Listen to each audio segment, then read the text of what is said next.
Icing. So what I've already done today is actually leveled it, split it. Actually, I didn't level it. I stored it upside down and didn't need to level. I split it in half horizontally.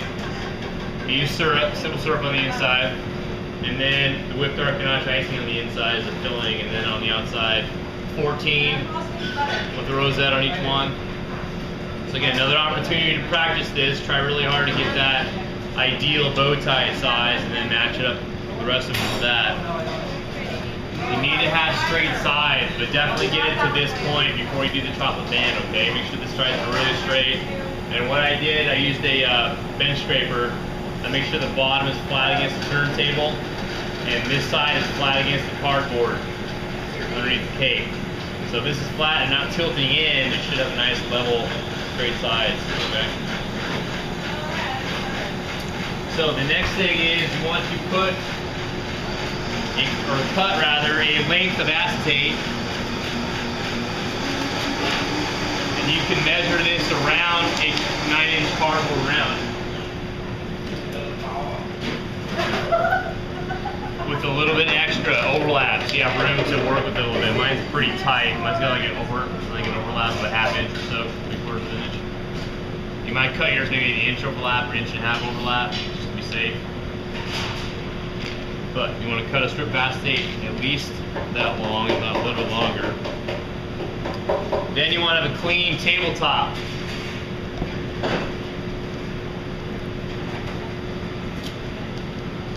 And you'll need space for 2 strips of acetate as far as clean surface goes. The reason being, I'm going to start here, pipe a design in dark chocolate, tempered chocolate. I'll then coat it with tempered white chocolate, and then as it sets a little bit to where I can lift it up with clean edges, then I'll move it to a second location. So make sure you wipe the table off and have room for 2 strips of acetate. If you saw the board, like I said, you'll get a chance to, or I want you to try to anyway, temper both white and dark. We're going to get the design down with the dark chocolate first. I'm going to pipe it out of a cornet. If you want to, I heard that groan. If you want to, you can draw a design on the back side of the acetate. So the side that's not curling, you can turn it over, draw a design on that, whatever, and then flip back over and then trace that if you want with your pipes of dark chocolate. When that's still shiny, that's too soon for the white background. I'll go over this and show you all this anyway, but if you put down the white background too soon and the dark isn't set up yet, it's just going to smear. The second thing we'll do is, after the white goes down, is kind of level it and make sure it's an even thickness. So we'll go along the length of it like that. Move off the extra white chocolate, and then let that set up. Now the way we'll tell if it's starting to set up is it'll start out really shiny, but it'll start to go dull when it's about to set up, okay? When it's about to set up or start to go less shiny, I should say, then we'll move it so the edges get clean. If you don't move it, or if you move it too soon rather, and it's still really wet and shiny and barely down and not really set up at all, you're going to move this and the white chocolate's going to continue to ooze over the edge of the acetate. So the reasoning being, we want to let it sit here long enough till it starts to go dull, and then when we pick it up, it should clean the edges, top and bottom, and stay that way. So you can move it to a second location on the table. At this point, you want to wait until it starts to go even more dull or starts to firm up even more, but it should still be flexible. So the whole idea is you're going to pick it up and wrap it around that cake. You can't do it if it's starting to get too firm, so make sure it bends a little bit and then put it on the cake, and I'll do that too. But it's going to happen pretty quickly. Realize it's a thin piece of plastic and the chocolate's going over that onto a cold metal table. Okay? It's going to happen pretty quickly if your chocolate's in temper. So do the best you can to get it in temper. It'll be more realistic if you get it tempered versus not. If you don't get it tempered, it will still set up and cool, but it won't be shiny and have a snap to it. So I'll start with the white chocolate background design, rather. So the white or dark chocolate design, rather. So I'll put this in a cornet, I'll pipe a design down, I'll wait for it to go dull, and then I'll pour my white over that, smooth it out, wait a little bit longer, then move it, and then when it's not quite set up, I'll pick it up and put it on that cake.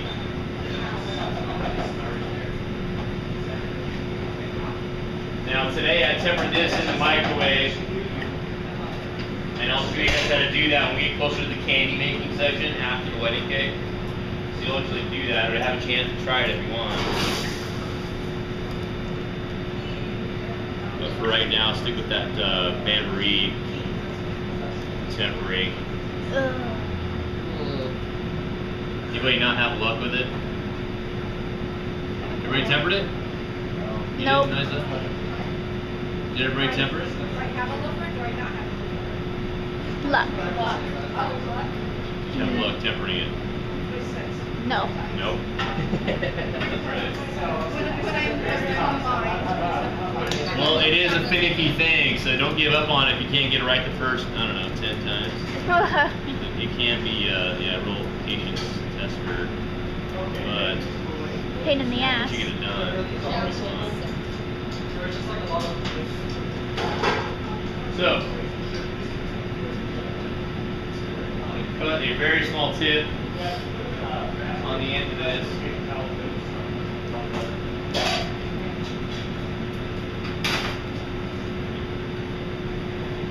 And you might want to grab your piping, or your filigree rather, filigree design sheet. You guys get that from Hammer? Okay. Yeah.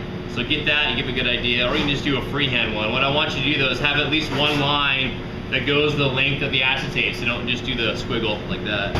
Actually pipe a design out. You can do wording if you want, just make sure it goes on backwards. Mirror image. Exactly, so when you pick it up and put it on the cake, it goes the right direction. You don't have to do words though. This is curving quite a bit. That's what you draw on the back of the acetate. Exactly. Flip it over, it's the right way. Yeah. You want to cheat a little bit. If you get it acetate right off the roll, it'll lay down for you. This is kind of, it's been rolled up for a while, so I want to get the acetate down just a bit. Hold it. Cheater, cheater. And then,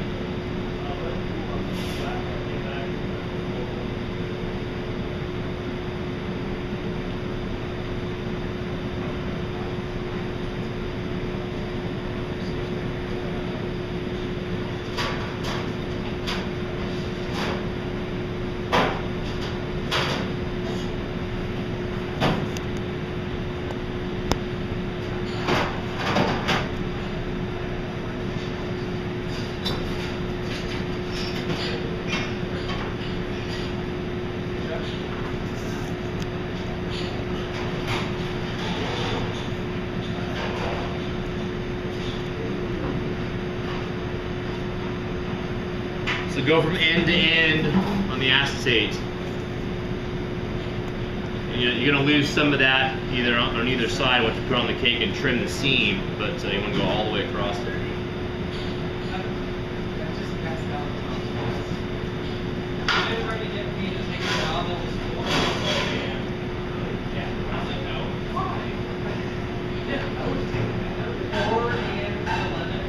So you need to decide at what point you can kind of pause and then pick up again on the design. Try to avoid too much pressure where you stop and start, because that will show up. Like in a few of these, I got some bulbs, little bumps or extra chocolate that piped out. Try to avoid that if you can. But it's all about practicing when you can stop and start. It's really hard to do it continuously and make it look good. But the more practice you get, the better you'll get at it.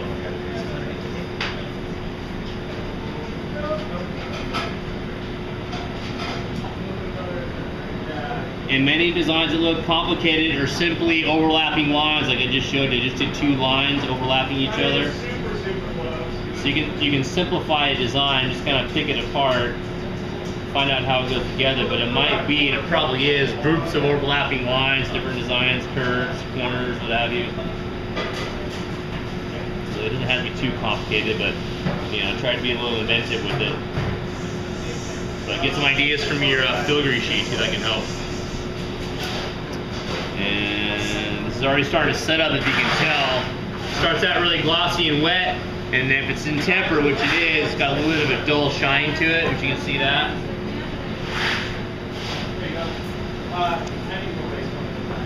Now,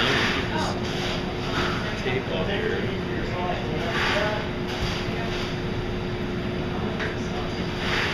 So, now I'm going to pour the white chocolate over the top of that.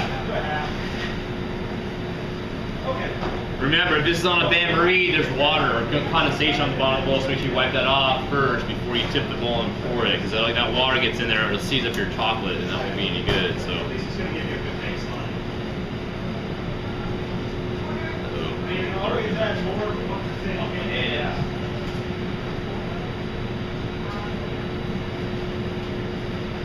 So, we'll talk about this when we do the candy. Pass this around. You want to test your chocolate before you use it. So pick it up, pass it around. You want a dull shine? Thank you.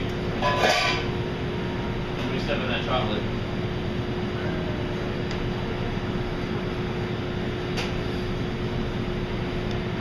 But chocolate can go in and out of temper. Thank you. So even if it doesn't start out that way, we'll talk about bloom and stuff too. What makes it so it's not in temper, what it looks like when it is in temper rather. It'll be a white ribboning or a white coloring on top, on the surface. Alright. So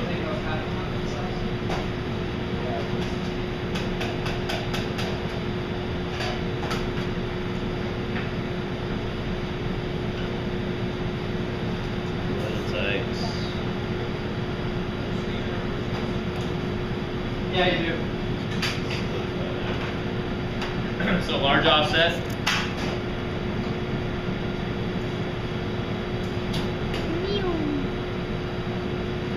So I'm gonna just barely see the design coming through that white chocolate. So that's a little too thin on this end.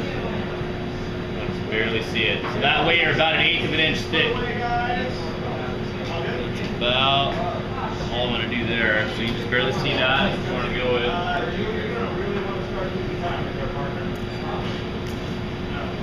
So at this point, I'm going to let it set just long enough so when I pick this up, top and bottom remain clean, and the white chocolate does not continue to run off the ends. It stays where it is. So, which again will happen fairly quickly if it's in temper. So right now it's dripping there still. You guys see that? It's not quite ready yet. I want to pick it up when it'll stay clean. So anyway, right now with my cake to the table, what you want to do is get the center of the acetate at 12 o'clock on the cake. So you're going to pick it up underneath, bring it around, 12 o'clock, middle of the acetate, kind of bring the ends towards yourself so the seam's right in front of you. You also want to float that right above the cardboard. So the bottom of the acetate goes right above the cardboard. And that is about where I want it. There's a little bit of an edge on there. Quite straight. So I'm going to wait for this to get a little more solid, but I still want it flexible, which I could put it on there now. And really, it's a lot easier to do when the room is this temperature rather than during the winter when you get cold air coming in through the vents. So I'll just pick it up now. So 12 o'clock, middle of the acetate.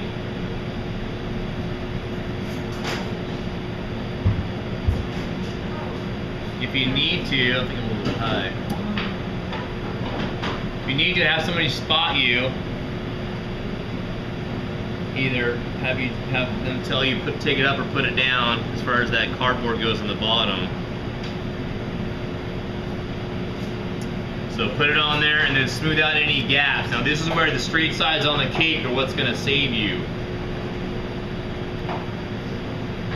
If you have any bumps or ripples in the cake, that chocolate won't sit flat, and from the top you'll see gaps. And that's what you want to try to avoid. So you can also take the slack out by doing this, like I said. Now on this side, let's real kind of quick here. You're going to lay one side down and the other side is going to overlap. But what you need to do is pull back the overlap, it's starting to get firm, and cut it flush. Mine's just barely overlapping, so I would say initially go about 1.5 inch overlap on your acetate when you measure it first. And then to a fairly tight seam there. To avoid it poking into the cake, but that's what you want to try and go for a little cleaner than that. But so one side goes down, the other side overlaps. Before it solidifies, like I kind of got mine too late. Pull back the overlap, cut it straight down, and then lay it back down so you have a hopefully nice tight seam before that chocolate sets up totally.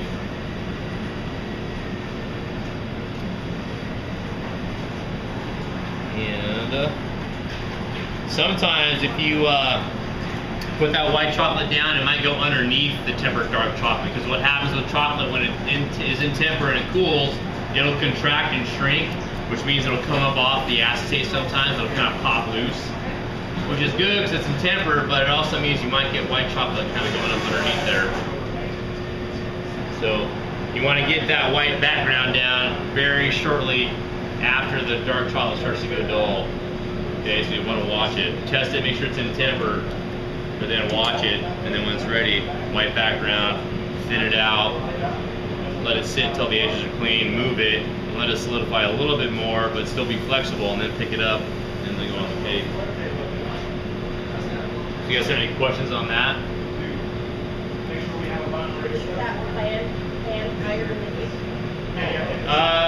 Yeah, the way this works out, this is the only width we can get on the acetate. If you absolutely wanted to, you could trim this down with the X-Acto knife, so it'd be more of the same width. Because originally you would not do this. You actually have the lip on there, but you fill this with chocolate curls or whatever, some kind of garnish. Now you can do the portioning or the rosettes. You can fill that lip up with something. So I'm going to ask you to cut it unless you want to. You can also cut this or trim this after the acetate comes off. So at this point, I would set this whole thing in the refrigerator to kind of set it up. And that's definitely what you would do if your chocolate is not in temper, because eventually it will set up and it needs a little extra push temperature-wise. So I put the whole thing in the fridge for, I don't know, at least 5-10 minutes to see if it's going to solidify for you. Wait as long as you can before you pull the acetate off, though. Let it sit. The longer you let it sit, the more shiny you're going to have on the surface. If you pull out too soon, it's going to rough it up and make it dull. Okay, or a matte finish, which you might want that look, you might not, but let it sit on there as long as you can. And if it's in temper and it sits long enough, it'll have a nice shine when it comes off. So here's another reason for having that clean table. Because I know this is clean, I can go ahead and pull this off of here and reuse it. Maybe if I catch it.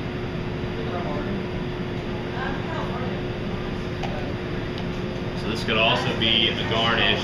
So what else we're going to do is put some white chocolate curls on each slice. So you can either use what you pull off the table here without the dark, or you can use a block of white and do some shaving off with this chef's knife. Or, I mean, there's a lot of stuff still on here. You can use some of this too for garnish on each slice too. Really important though, like the tiramisu, make sure that if your hands are hot and you got some kind of a tool, like use a tasting spoon or a knife here or something, or a paring knife, just get a little bit of white chocolate per slice. You can put it up on the rosette or on the slice itself, right in the middle.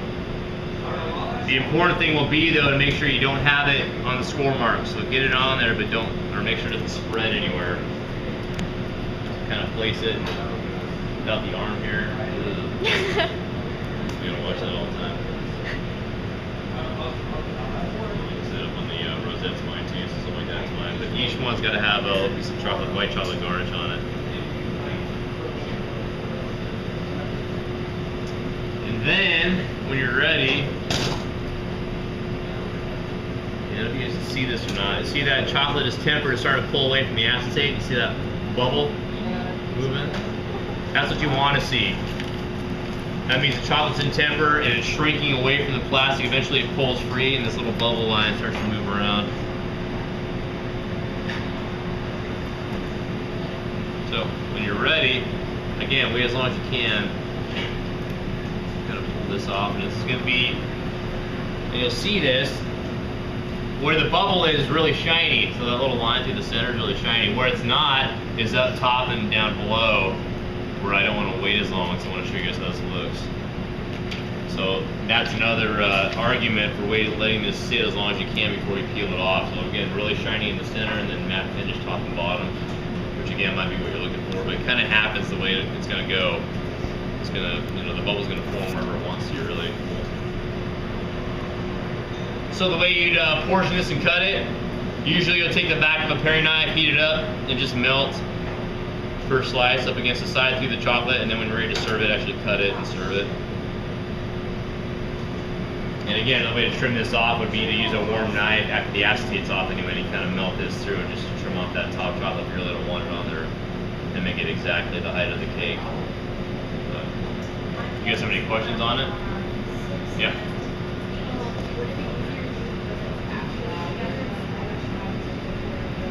I always do them before, because then you don't have that lip to worry about, but it's totally up to you. I mean, sometimes the tip in the bag can kind of knock against the chocolate edge, but it's totally up to you. I think it's easier without it. Good question.